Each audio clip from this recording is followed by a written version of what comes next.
Hello, everybody. Welcome to the Independent Sage. This is a committee of leading scientists set up by Sir David King, the former Chief Scientific Advisor, to offer scientific advice and recommendations on the COVID-19 crisis.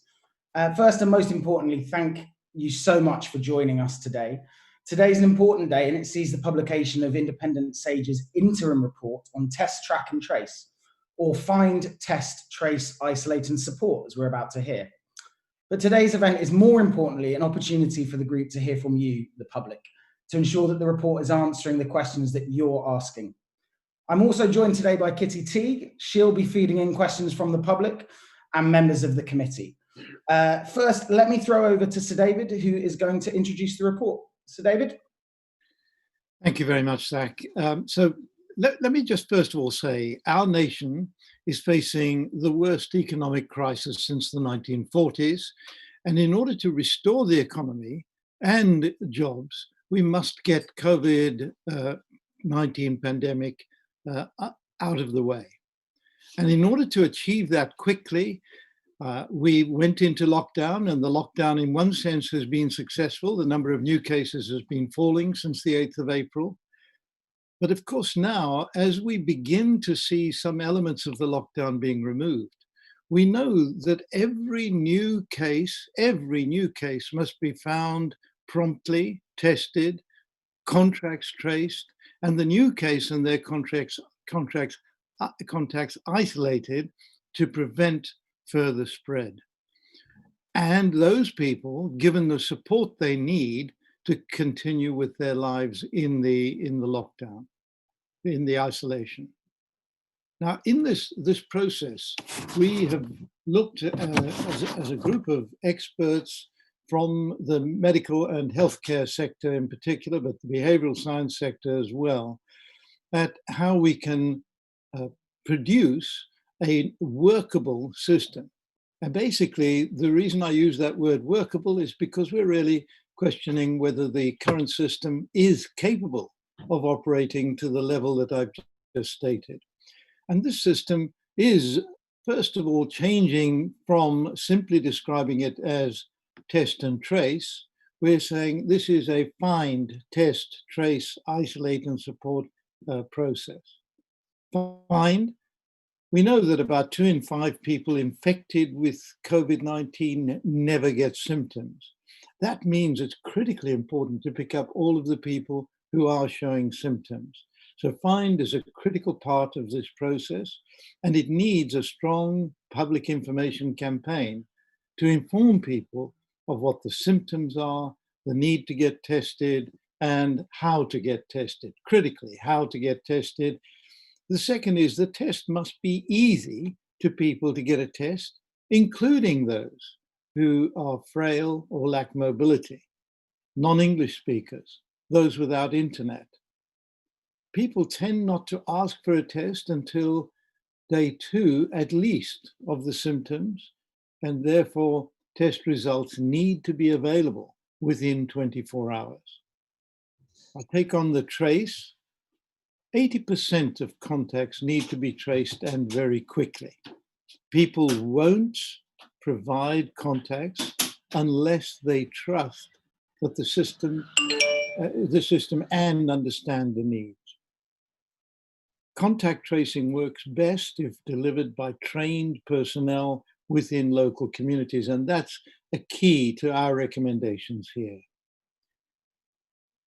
Isolate. The main way that this process operates and suppresses COVID-19 is through isolating the contacts of the infected people. We must never underestimate the importance of this step, and it must be referred to always when we talk about testing, tracing, and isolation. Contact tracing, there needs to be strong public information about the need for isolation of contacts. We need a campaign of giving information about this importance.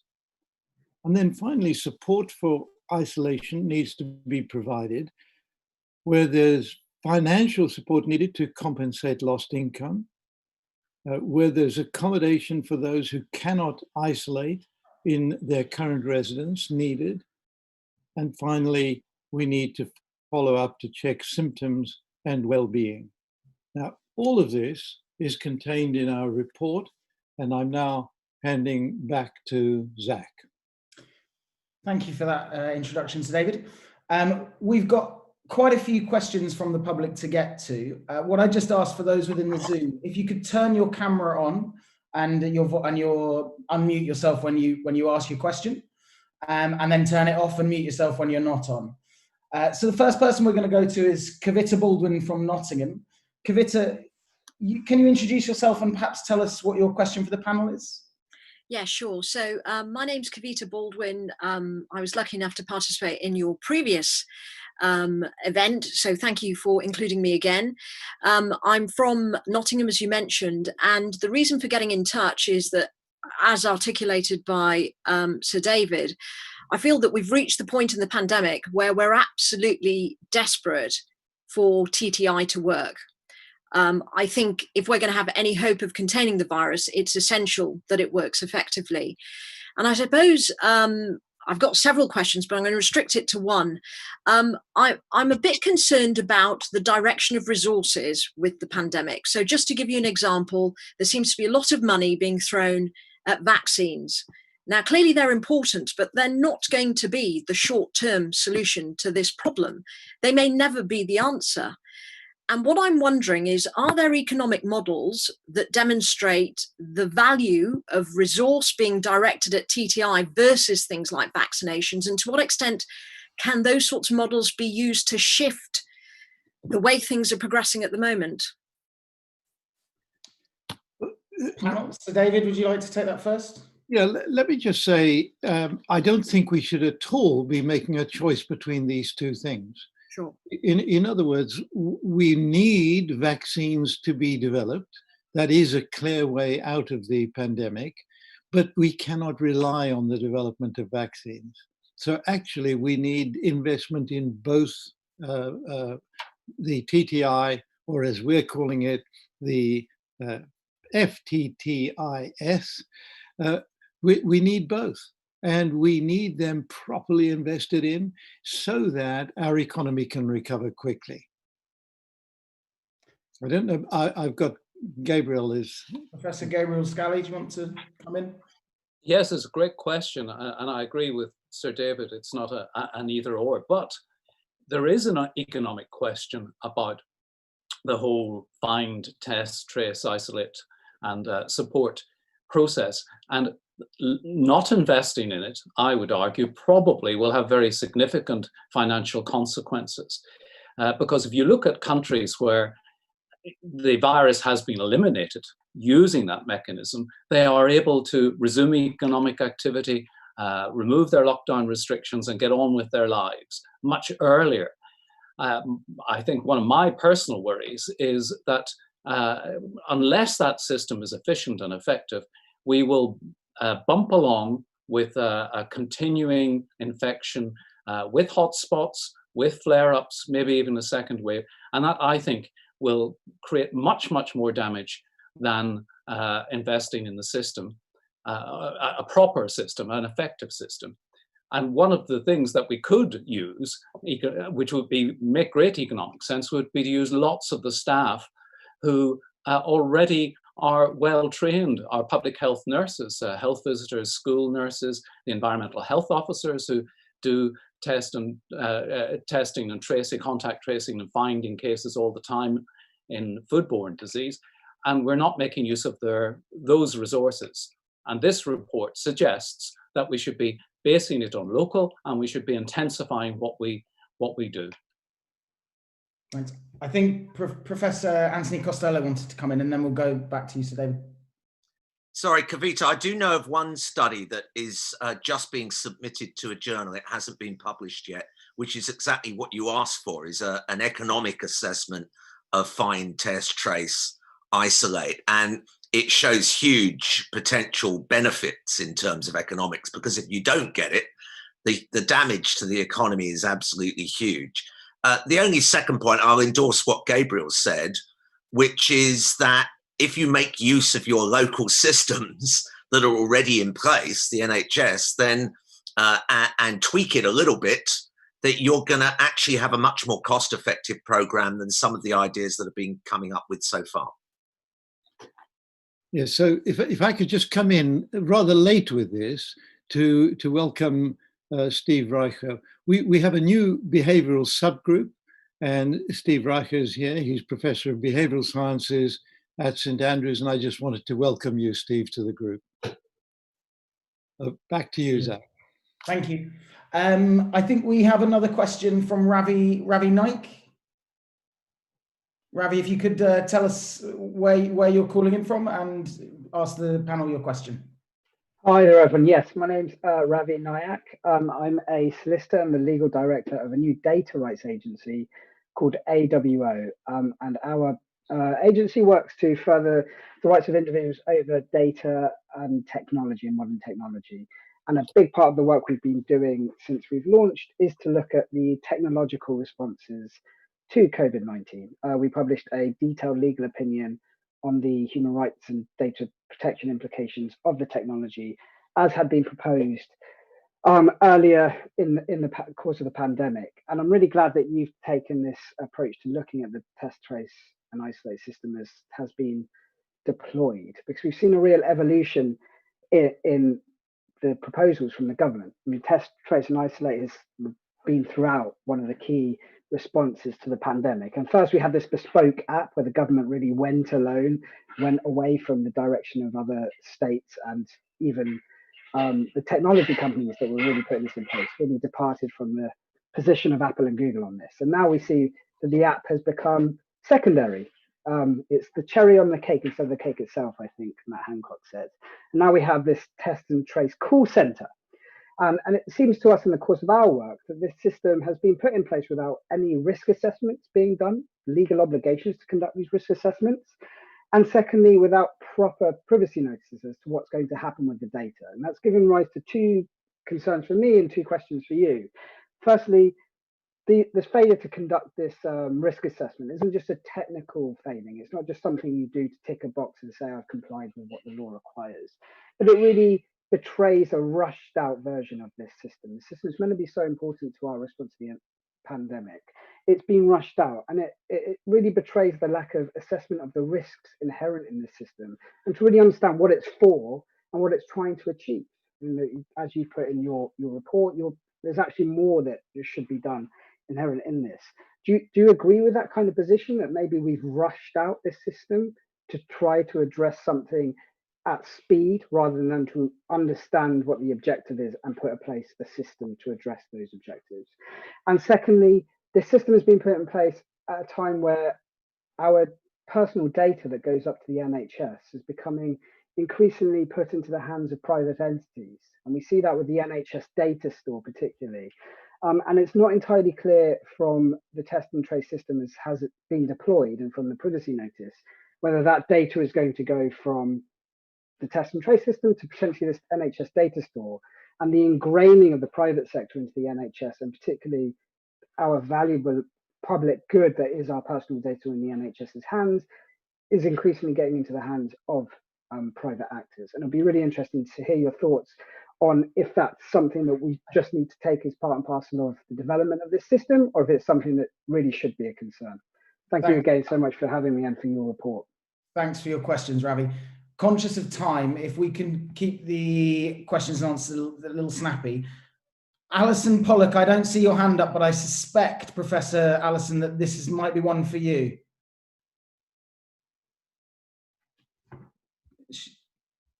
And I think we do partly address them in the report. Can you hear me, or is it better with my video off? We can hear you okay. Okay. You're absolutely right. I just make 2 points. We didn't rush it. The government has put in a centralized, privatized parallel system for contact tracing that's had no evaluation and no risk assessment, and the data governance has not actually been established. And it's completely bypassed what we already have and know that works, which is a system based on the notification system. It's based on GPs, public health, and local authorities cooperating. So as a result of putting in this system, there are so many questions that arise. You've already mentioned them, but I think a key one is what is happening to our data. In the system that is established and the formal system, you're supposed to have data flowing locally, very detailed data on postcode. And that should be on the suspected cases, not the actual cases at this point, but suspected cases. And that should be flowing to the public health departments from the GPs. And what is happening instead is that the data, such as they are, and they're very incomplete and problematic, are flowing centrally up through to NHSX and then into the Biosecurity Centre. And we do not know what the purpose and the function is of this centre yet. It's so serious that the Joint Committee on Human Rights has actually got draft legislation around the whole issue of data protection. It feels there needs to be primary legislation. I won't say any more, but we will thank you very much for your comments, and we will expand on this in our next report. Thank you, Professor Pollock. Professor Stephen Riker, I wonder if you have any comments on this from a behavioural point of view.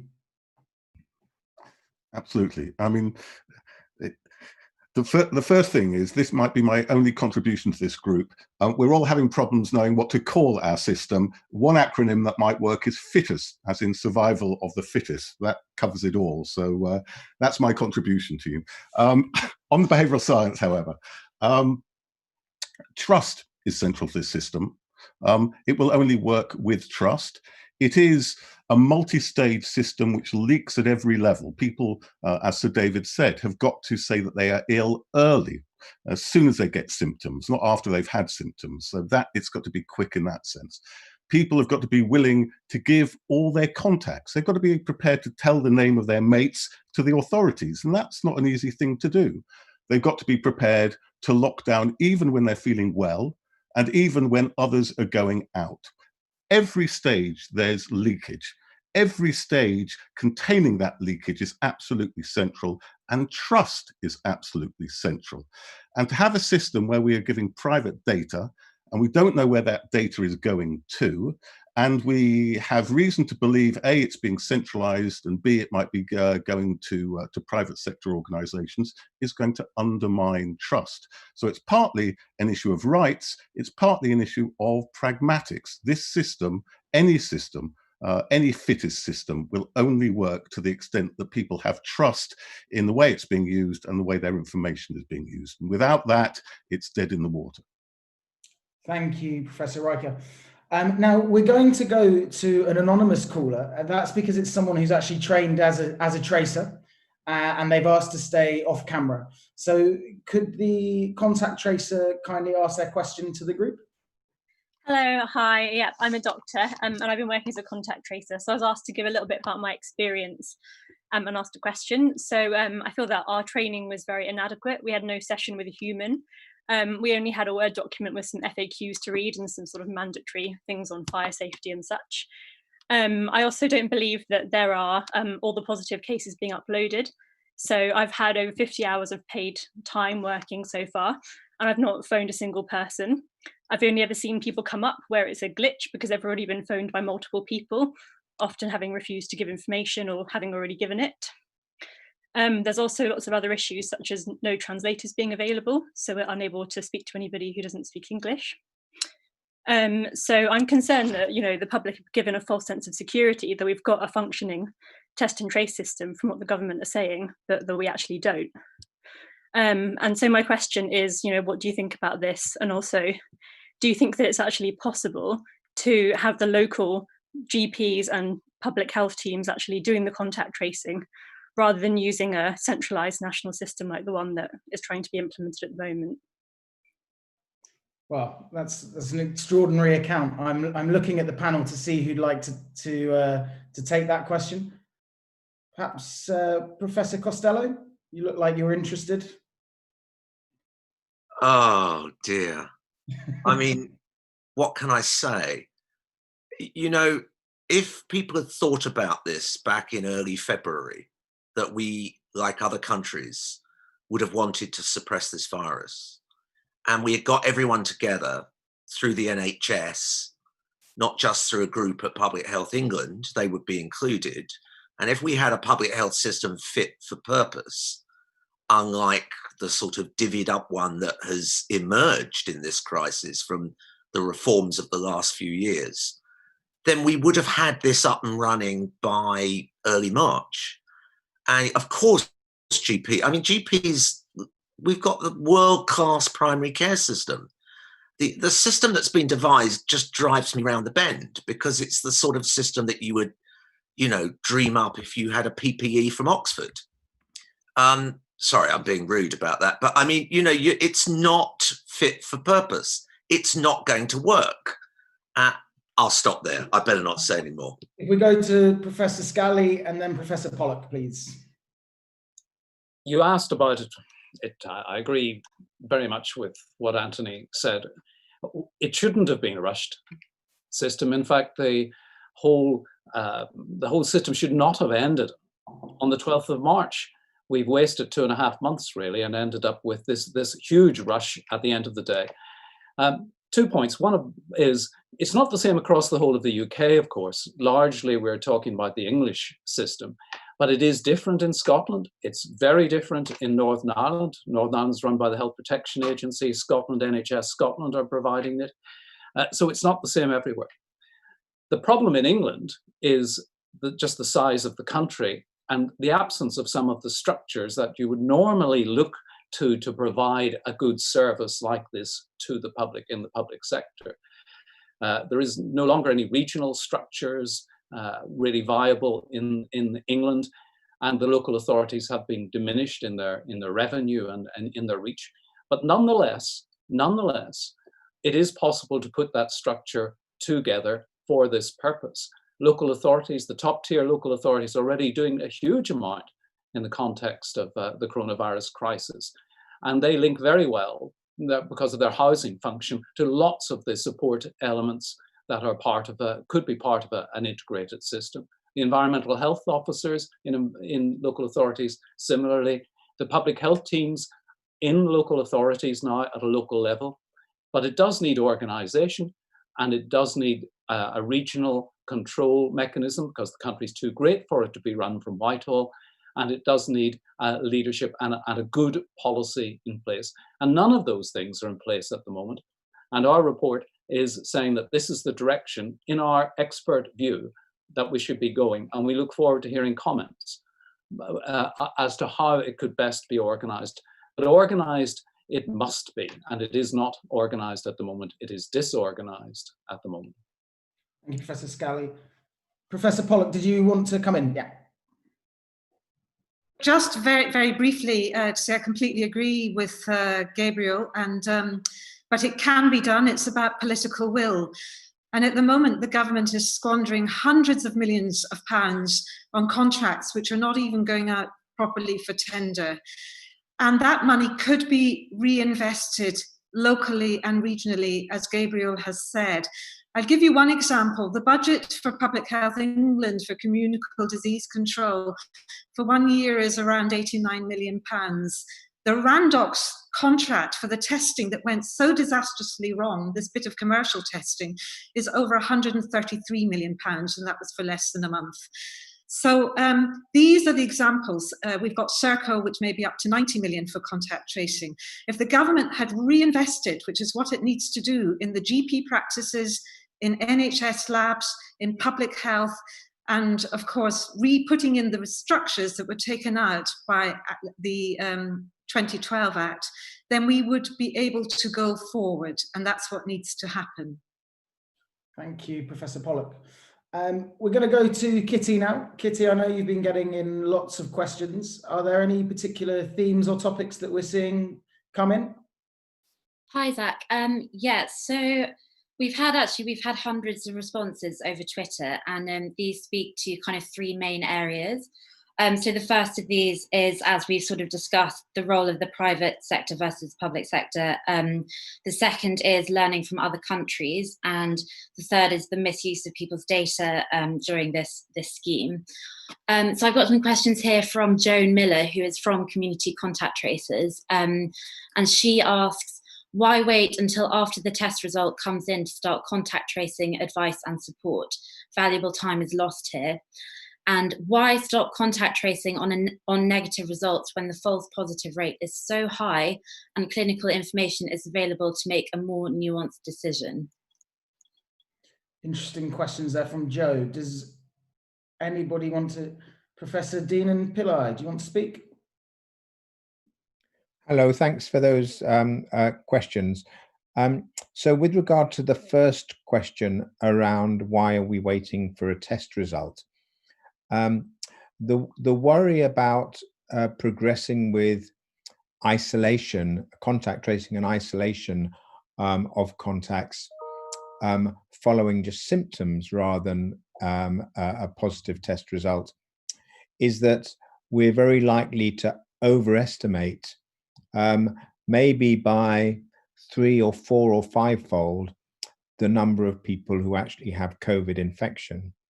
And therefore, the risk of being guided by just symptoms, particularly as the overall instance of disease is coming down, is that there would be far more people contacted and isolated and needing to isolate than would be required, with, of course, the major negative effects that would provide. So I think we feel that testing is needed of symptomatic individuals is needed, and contact tracing needs to be guided by that test. But that brings us on to the second question, which is, I think the term used was false positive. I think the more important one is that's not so much of a problem for these tests, it's a false negative. And in other words, people who have symptoms due to COVID, but in fact test negative, and the reassurance that gives, and therefore the lack of contact tracing and isolation. And I think that is a function of the quality of sample that is taken that feeds into tests. The biggest determinant of a false negative from these specific tests, and they are very specific tests, is that the quality of the sample is not sufficient. And that also plays to our proposal that the large testing centers, particularly the drive-through testing and home self-testing, we know, and there's good data to suggest that the quality of sample taken is suboptimal. These are not easy samples to take, and therefore a local-based testing service linked to, of course, our full integrated tracing and isolation and support system would support, I think, better quality of test results that came back, as well as, of course, the speed with which those test results come back, because, of course, that's wasted time once we've decided we're waiting for a test. Thank you. Thank you for those answers. Professor Christina Pagel, I think you had a couple of thoughts on this. Yeah, so just to echo what Dean said, if you do just start isolating based on symptoms, you risk isolating far too many people. And even if you then went back on a negative test and says you can stop self-isolating, you've still caused potentially some distress as people are worried about what happens and they can't go to work or whatever. But you could potentially take contact at symptom stage and then only contact people once there's a positive test, because you do need to try and get hold of people within 4 days of their contact with a symptomatic person. But I think if you did that, you'd need really strong data governance in place. You'd need to be able to trust that if there was then a negative test, that contact data would be destroyed and not used. But that would be one way of kind of treading a middle ground where you take details, but you don't contact anyone until there's a positive test. Thank you, Professor Pagel. We can go to another member of the public now. I think we have Saklain Chowdhury. Saklain, are you there? Hi, my name is Saklain and I'm from London. I'm particularly keen in asking a question in relation to the BAME COVID-19 report. So there seems to be a lack of answers and solutions to the report in terms of keeping BAME frontline key workers safe. The report highlights that BAME key workers are more disproportionately affected by COVID-19, but there are fundamental flaws in offering practical solutions going forward.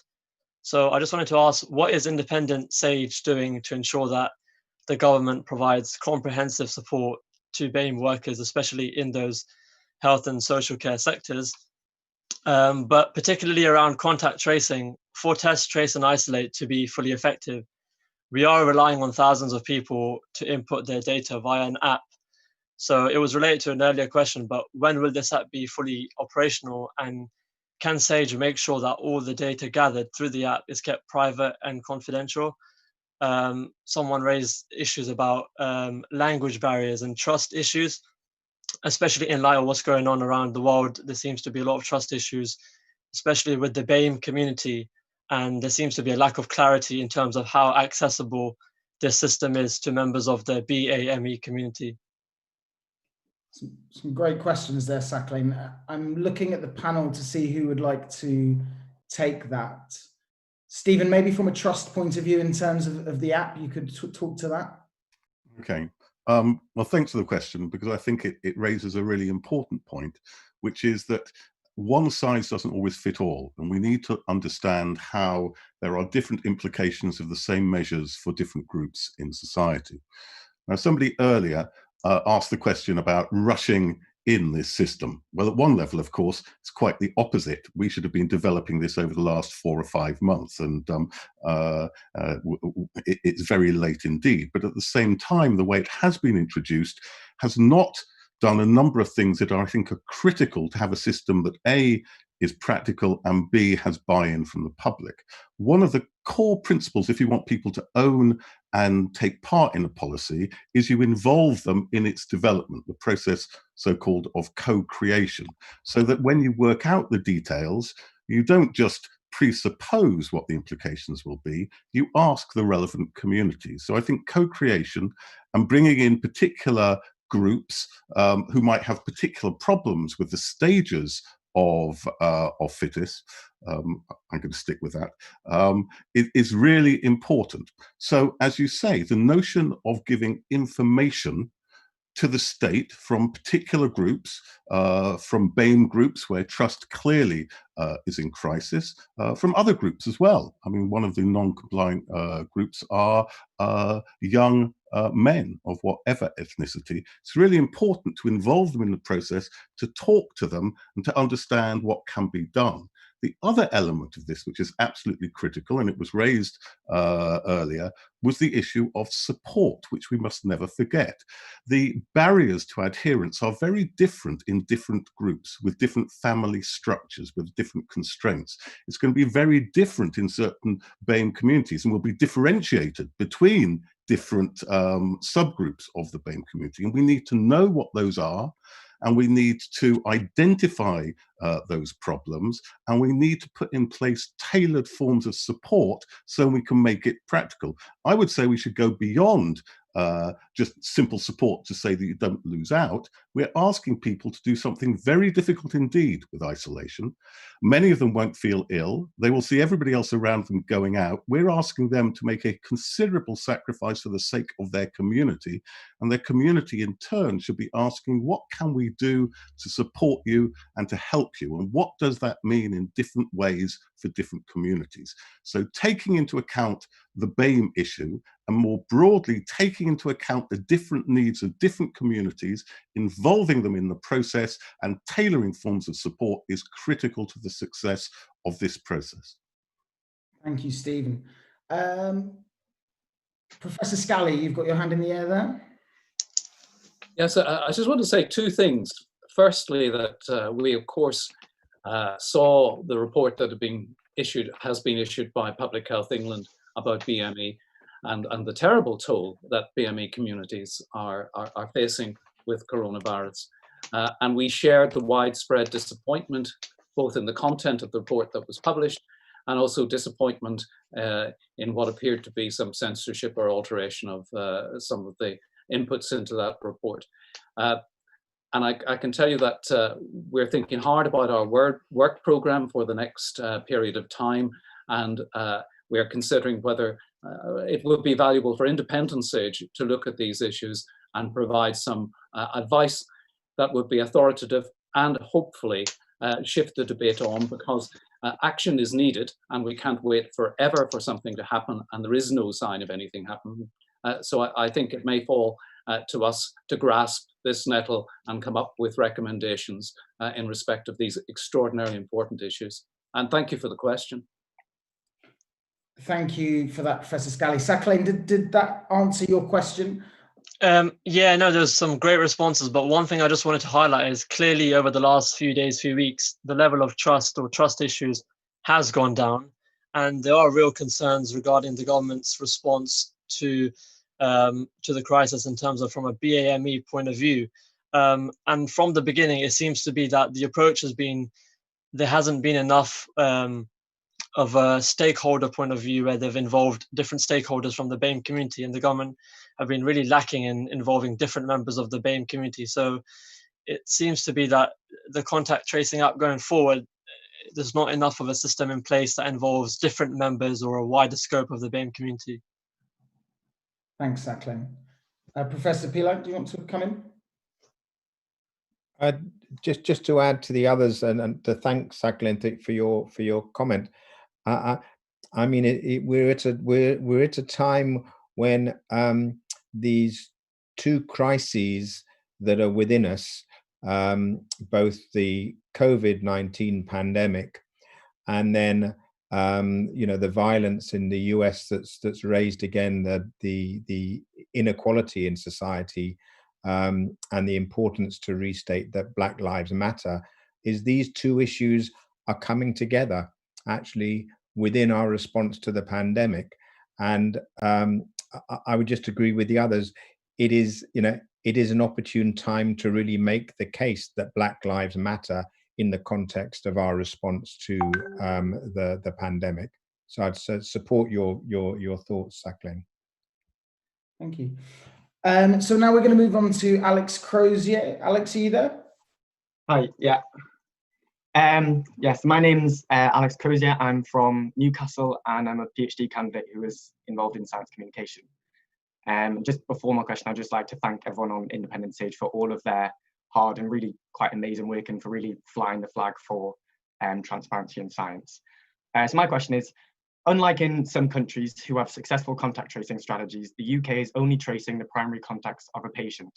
I understand there is evidence from the BBC pandemic study that tracing secondary contacts results in a lot of people quarantined in a similar way to general social distancing, but that model was actually in a mitigation, not a suppression scenario. Given there are already concerns about poor public compliance to test, trace, isolate, and also importantly about the time pressures at every level of the system, such as the previously mentioned delay of about 2 hours of symptoms before ringing for a test and having to wait for a test result to come back before tracing begins, therefore allowing 72 hours potentially of transmission or another viral cycle. Would it not be advisable to also trace secondary contacts to really drive R and the total number of infections down to enable us to properly reopen society?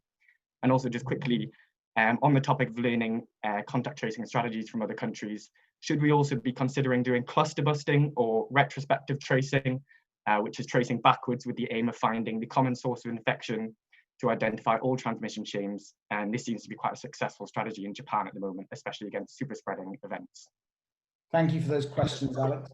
I'm going to throw to the panel. I'm conscious of time and we've got a few more questions. So if we could keep an answer fairly brief. Professor Christina Pagel, would you like to jump in?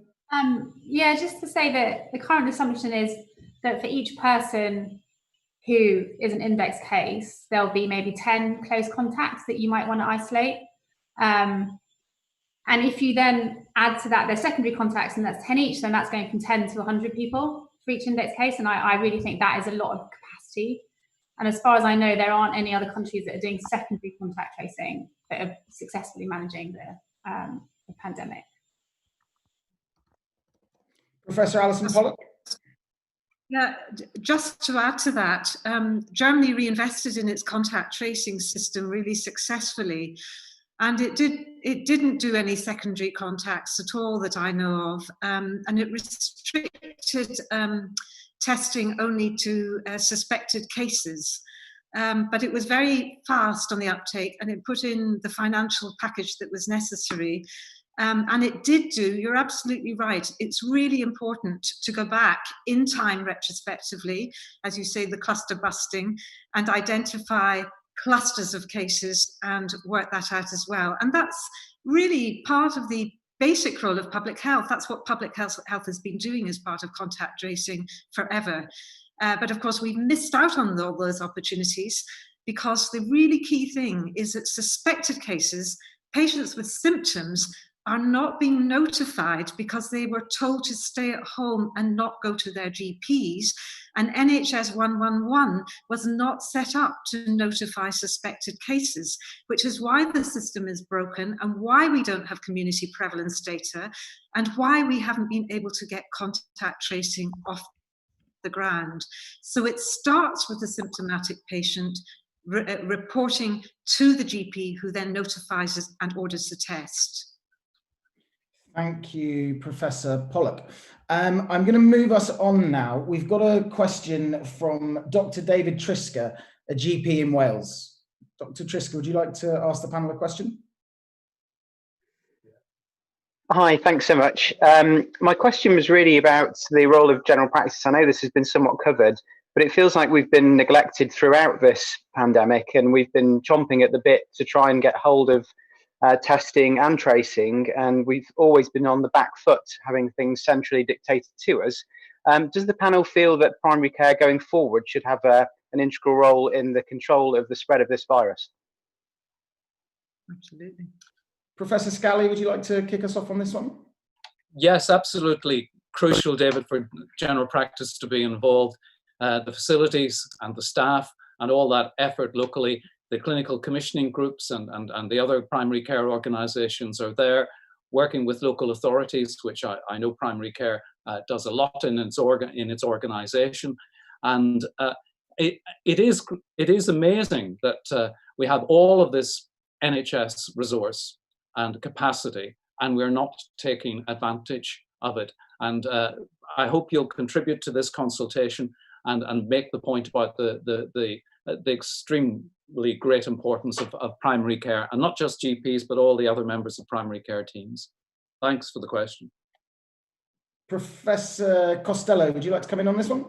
Yeah, just to add that, I mean, look, GPs are the absolute backbone of our NHS. That, you know, if you feel sick, if I develop symptoms tomorrow, I'd email my GP, and, you know, your GP, she will, you know, reassure you, because if you get a positive test, a lot of people will be really worried. You know, they'll think they could be in hospital in a week's time, or even dead. You know, you need that reassurance. You need somebody to monitor you. You need somebody to refer you. You need somebody who knows your close contacts already, because GPs are often looking after your close contacts as well. And just to monitor the whole progress of it, and the longer term sequelae, if there are, because a lot of people who have moderate COVID are ending up with, you know, a lot of long-lasting symptoms. So the idea that you exclude GPs from this, to me, is absurd. It doesn't mean that every GP has to be involved in helping the system develop, but we have to have that as the framework, in my view. And thank you for your, because every GP I've spoken to has said this, but I've spoken to some senior people, say no more, who in public health, who say, oh, no, GPs aren't interested, which to me is absurd. Thank you so much for that question. It's clearly a key topic going forward. I'd like to go to our last member of the public, if I can, which is Saba Mann. Saba, are you there?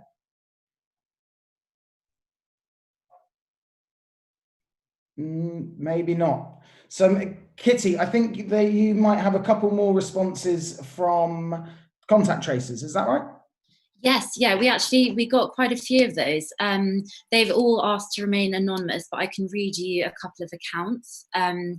So the first one is, I'm working as a contact tracer. I can say I have received 4 weeks pay now, but haven't been given a single contact to call. Out of 200 tracers at my agency, we have only had 4 contacts to call between us in 4 weeks. There is no data. For whatever reason, test results are not being passed in time to tracers. It's an absolute scandal. And I've got another one. She says, I was offered a role 3 weeks ago and I'm still waiting for a training date to be confirmed.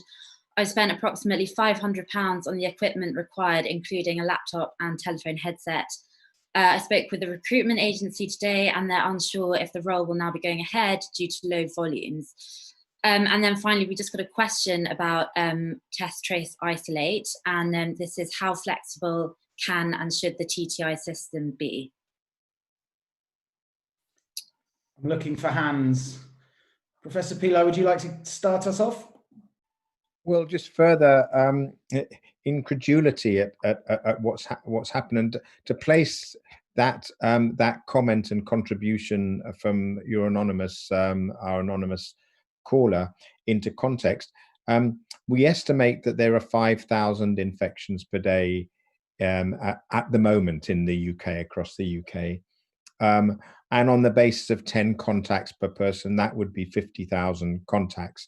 Now, we appreciate that not all those 5,000 estimated infections are symptomatic, and therefore not all of them would precipitate a test. But even if we cut that by half, we're talking about, we should be dealing with at least 25,000 contacts per day at the moment. And we're hearing from tracers who are just sitting twiddling their thumbs. It's abysmal.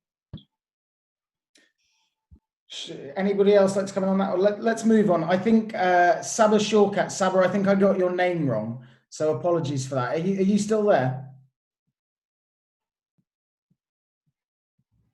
Maybe not. Okay. Professor Pollock, did you want to come in? I saw your hand on the last question, or shall we move on? Professor Pollock?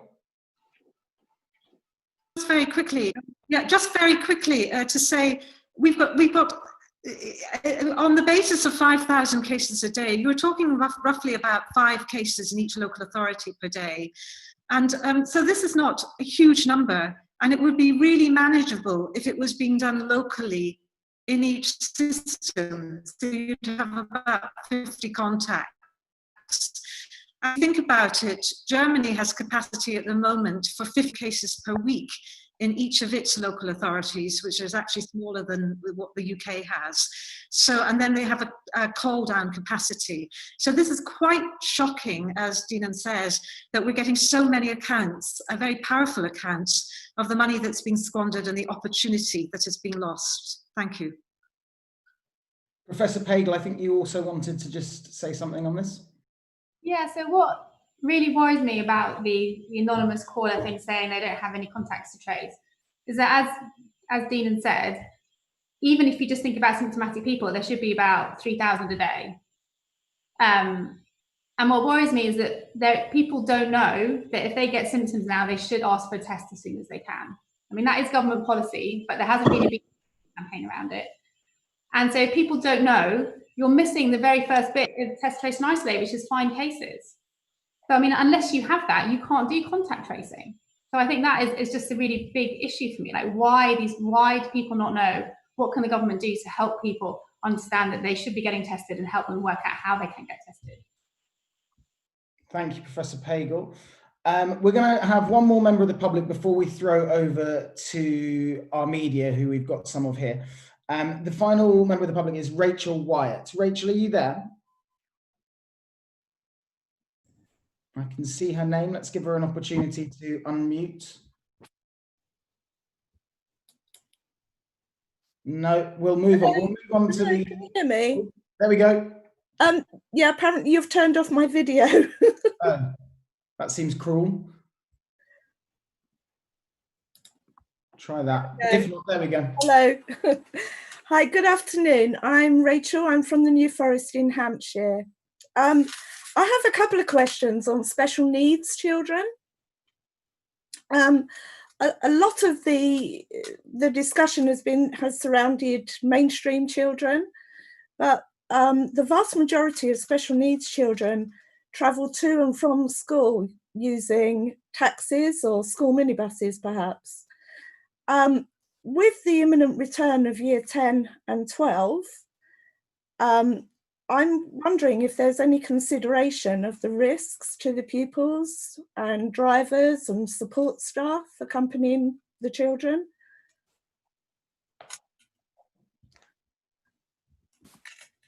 I'm looking for a hand. Who would like to Professor Costello, maybe you could come in on that. Yeah, that's, I mean, obviously, it's interesting that you raise the issue of the drivers and the support staff, because you're absolutely right that they are the most vulnerable in this setting, because most children with special needs, and all children in fact, generally either get a virtually asymptomatic infection or very little in the way of symptoms.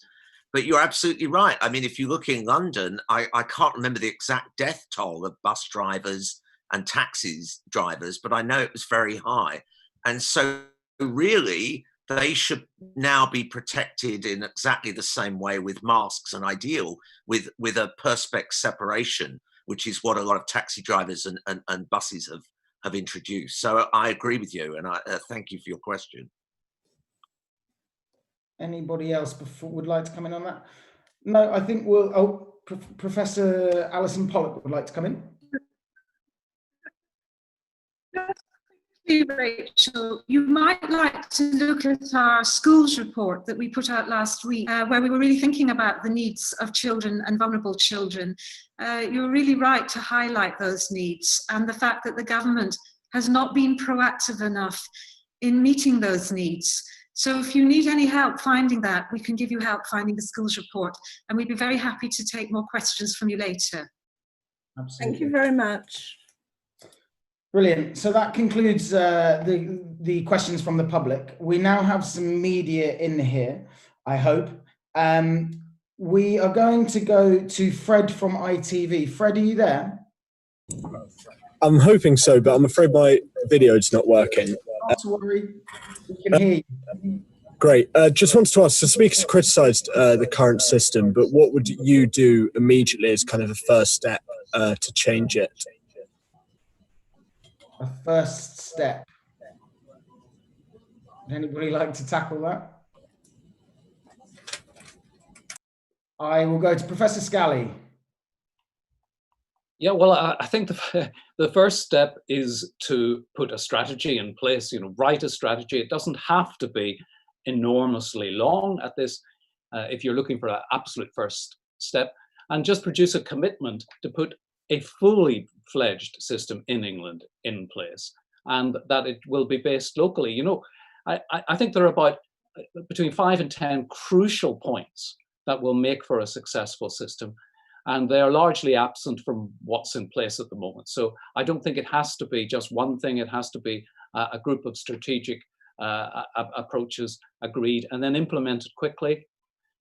One of the first things I would do, I would talk to NHS England. The NHS has, and we've heard from GPs, for example, about the role that they would like to play and wish they were playing. And we should be talking to NHS England about how we can put a structure in place to support what's going on at local level, and talking to the LGA about top tier local authorities and their fantastic contribution that they could make, and get their agreement and their involvement in developing a working strategy, which would only take a few days to put the bones of that together. Thank you, Professor Scally. Professor Costello, I think you'd like to... One thing that you could do immediately is to rename this program, as we have, FTTIS, Find, Test, Trace, Isolate and Support. Because as Christina Pargle has just said, you've got to find cases and they've got to know exactly what to do at speed. A good bit of news that's just come out from WHO is that we know that about 40% of people are probably asymptomatic, but they think that asymptomatics don't, by and large, pass on this infection. They think that's quite rare. And they've got some data that hasn't been published yet, but they've been looking at this in great detail. So that heightens the need to have a really good system that finds people. But ultimately, the government have been focusing all the time on this test and trace, as though that's all you need to do. And the more tests you have, the better it is. The key thing is to isolate. That's what you're trying to do, is to isolate people who've got infections quickly to stop them spreading, and their contacts that may be doing that. And if you're going to isolate, that requires support, which is the financial incentives and the facilities that you need to support people. And without that whole integrated system, just focusing on test and trace is kind of doomed to fail. So having a name that represents the system as a whole is very important. Thanks, Professor Costello. Professor Riker, do you want to dip in on this before we move on? If I could, I just wanted to pick up on the point about strategy. I mean, if you look historically at adherence to preventive measures in previous pandemics like H1N1, the critical point is whether people realize there's still a problem and whether they feel it's important to comply. And I think one of the greatest problems at the moment is there is no overall clarity of messaging. There's a rather vague sense that things are getting better and we can relax. We can have happy Mondays and we can go out more and we can go shopping. I think it's absolutely central that people understand that the infection hasn't gone away.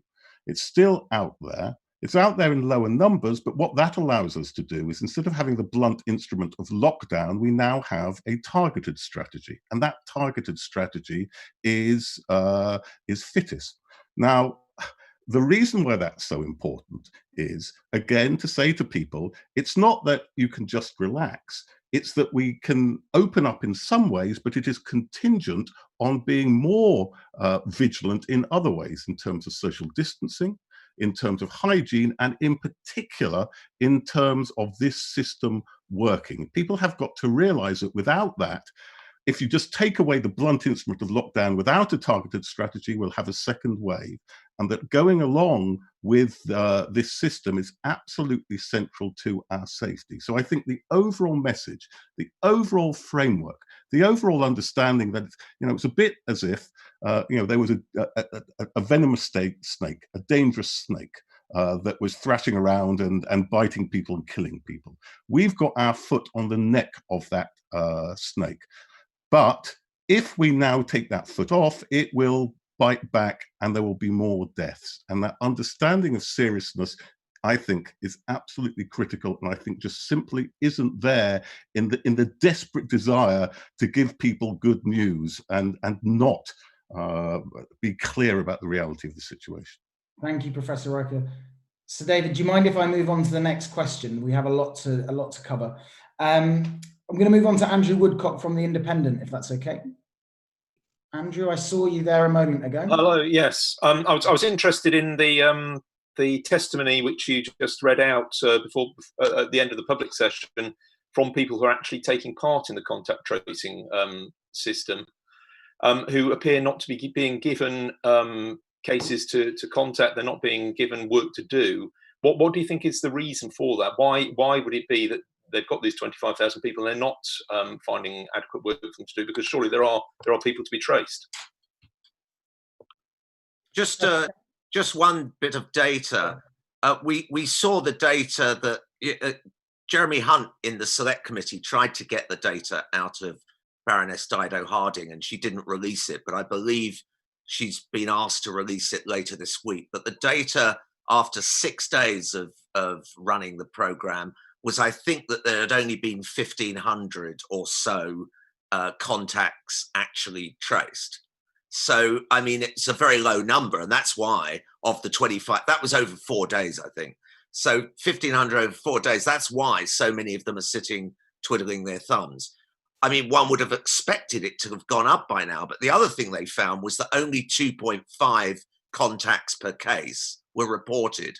So there is a problem there, and it'll be very interesting to see later this week what data she actually releases, because there are some very good indicators of performance that the Select Committee have asked for. Professor Scally, did you want to come in as well? Or no? Okay.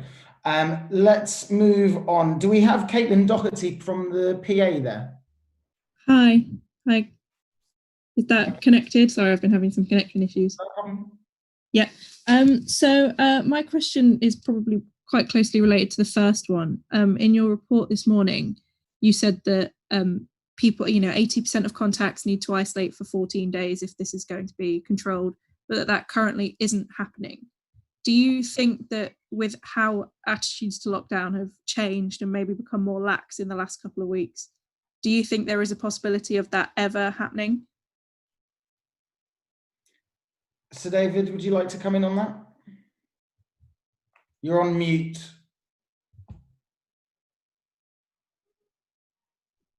Let me say very quickly, I think what has happened is a loss of moral authority. And so what is really needed now is to renew the system, and this means admitting that this system is not functioning. Every single day that passes with a dysfunctional system means longer before we recover from this pandemic and get back to economic stability. So I think we actually need the leaders in the country to regain moral authority by saying, yes, we agree this is not functioning, and we need to go back and use the local systems that we've been talking about. Thank you, Sir David. Professor Pillai, do you want to come in on this one? Yeah, briefly, just to add to that, is one of the recommendations we highlight in our report for consultation today with yourselves and previously, is to have some key performance indicators of this system. And that's one of the problems. And you identify, you're asking a specific question about the number of contacts traced, but that only has meaning in the context of how many people have been found, how many people tested, and this is a pathway, an integrated system. So again, I just want to emphasize that the quality of the data, even if the data were released, the quality of the data so far is inadequate to be able to say anything about how the system is performing in order to prevent new infections. Thank you. I'd like to move on to a question from Alexandra Thompson from Yahoo. Alexandra, are you there? Oh, yes. Hello. I'll get my video up. Maybe. Hi, everybody. So you're clearly keen to have GPs and primary care physicians more involved. So just so I'm clear, do you think they could handle it by themselves, or do we need them in conjunction with these trained tracers, because they're twiddling their thumbs at the moment? So how big a staff do we need? Can GPs do it alone?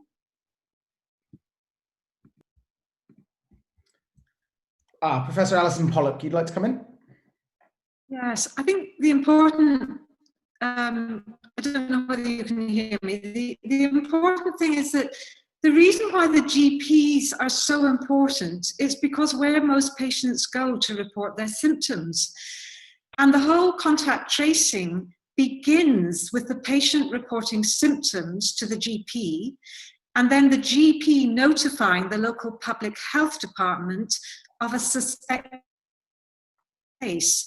And that's when the public health department will activate contact tracers.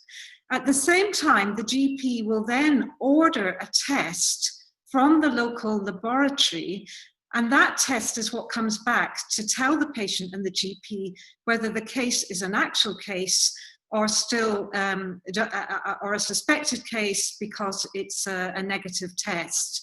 So the GP is really pivotal, and that is the basis of our legal notification system, which is what the government is not following.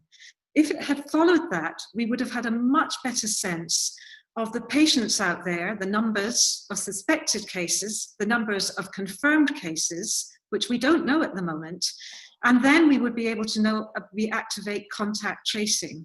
But everything starts with the symptomatic patient who then reports to their GP or NHS 111 just now. And that's another recommendation, is that NHS 111 would need to be integrated back into primary care for the COVID.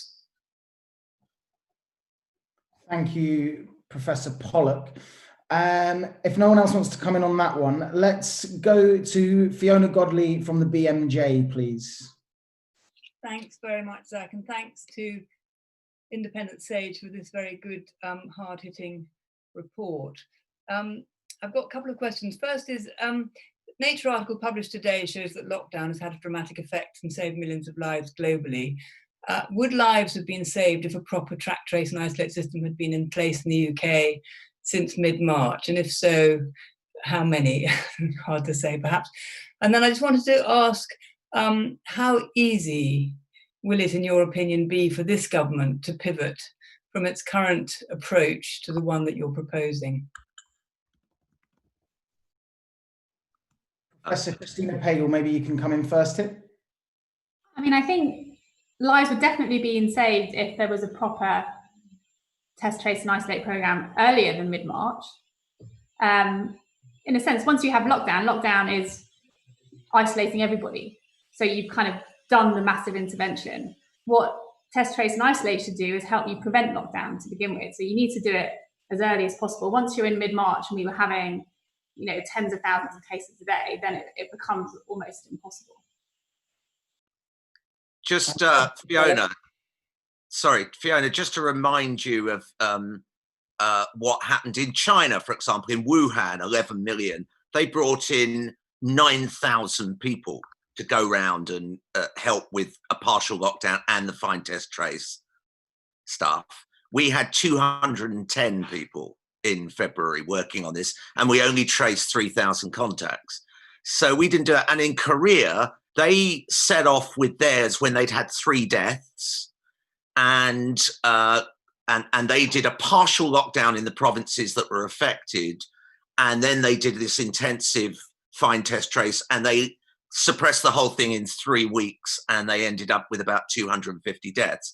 Greece locked down before they had any deaths. As soon as they picked up some cases, they said, we're not going to be able to do the find, test, trace. They locked down. They've ended up with 150 deaths. We could have locked down March the 3rd when we had the same number of deaths as Korea, or even earlier if we wanted to, or we could have set up a find, test, trace, isolate system if we had immediately, early on in February, not ignored, done it all through Public Health England that clearly didn't have capacity, but mobilized our primary care and district authorities. And I think we could have done the same. So could we have saved thousands and thousands of lives? Yes.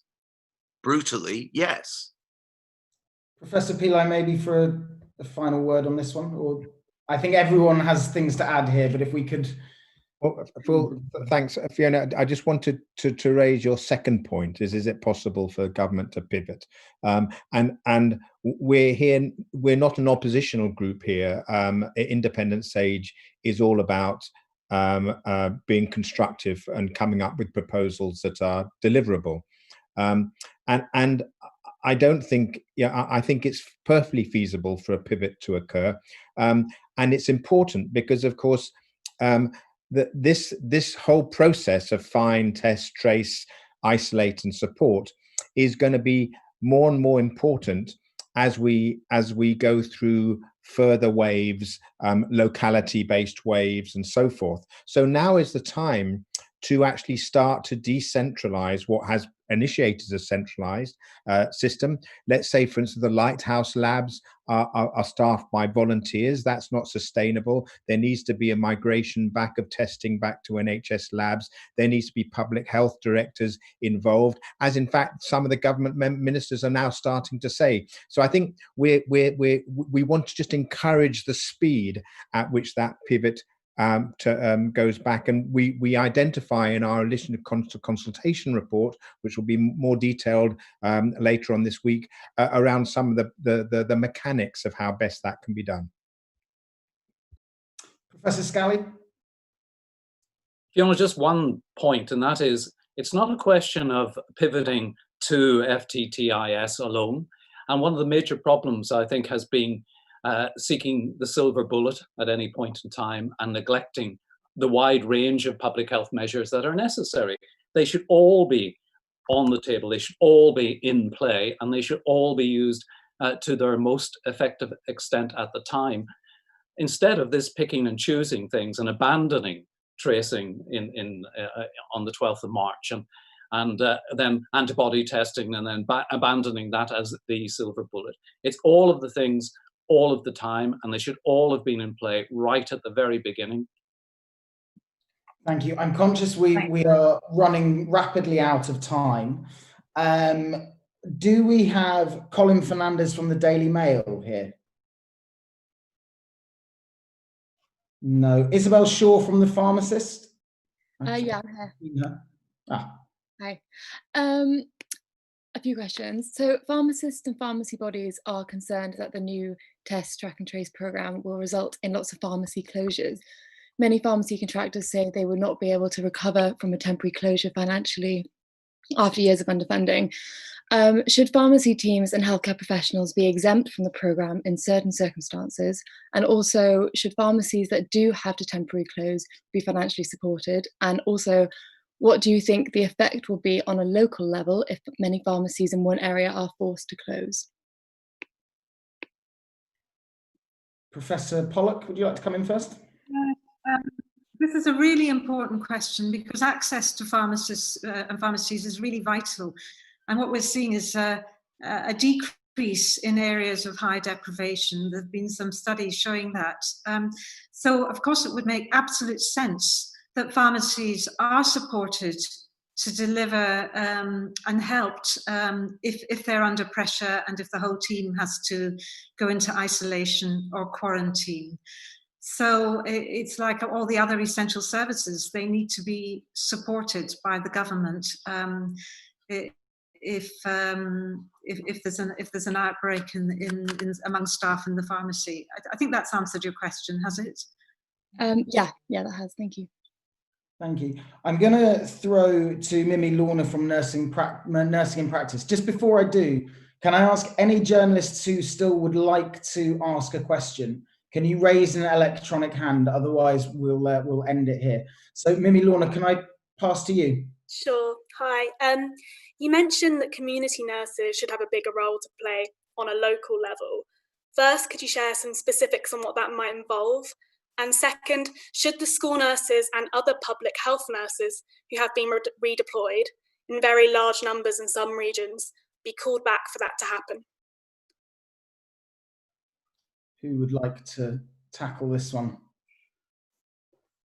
Professor Scally.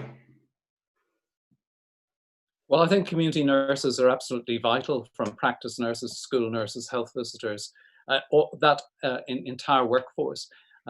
You've got, although we do have to remember that their numbers are much diminished.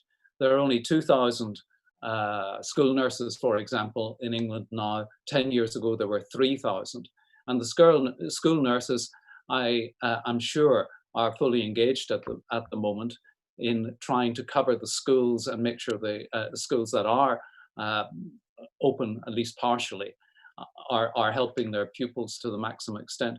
But I'm absolutely clear that the nurses and the infection control nurses as well, that are part of local public health teams, have a fantastic job to undertake. And I think that's part of an early discussion, a part of the pivoting.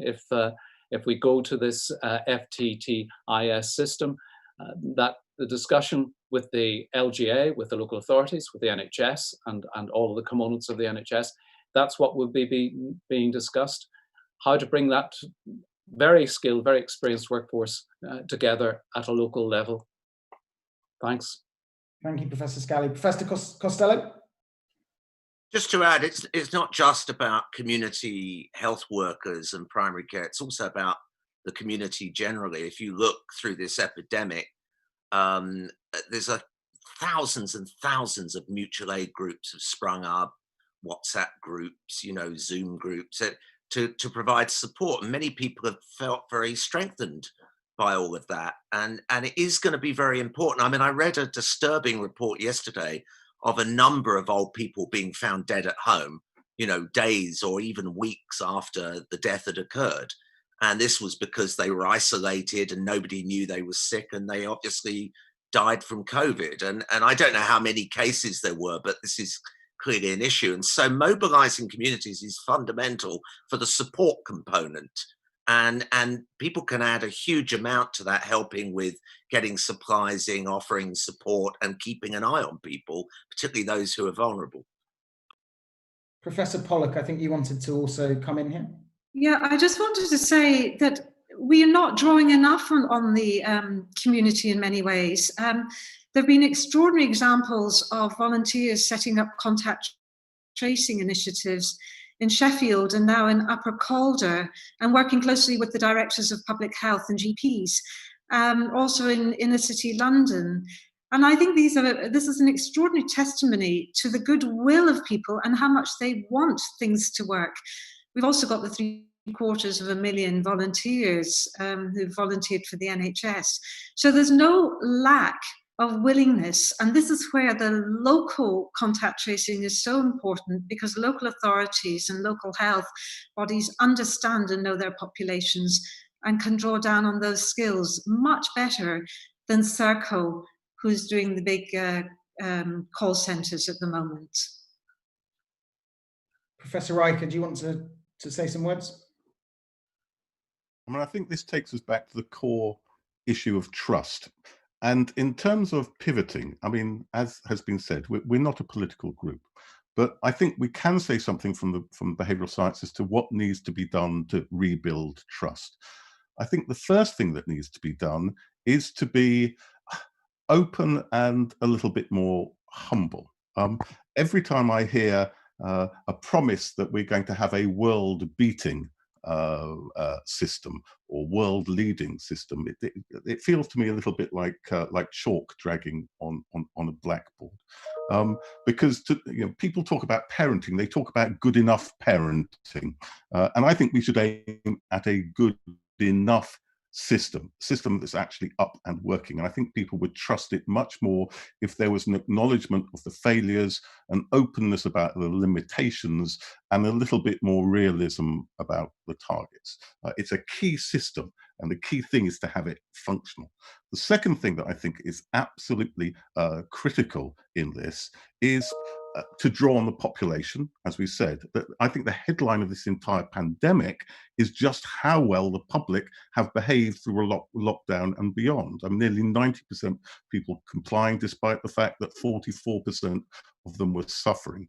And as was just pointed out, we've had 4,100 mutual aid groups involving more than 3 million people. They're a critical resource to be used. And the third thing, rather than going for very glossy technologies or to go for very bombastic national systems, draw on local trusted systems.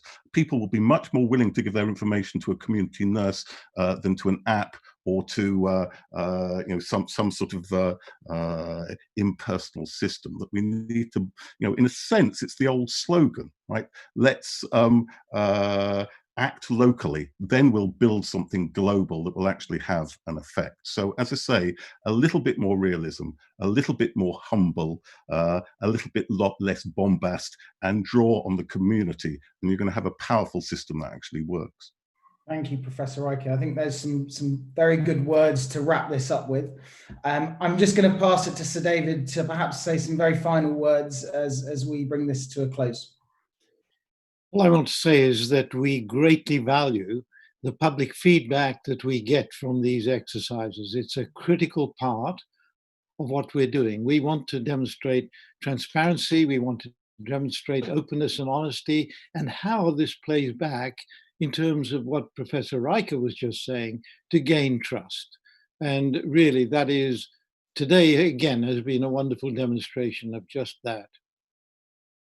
Thank you.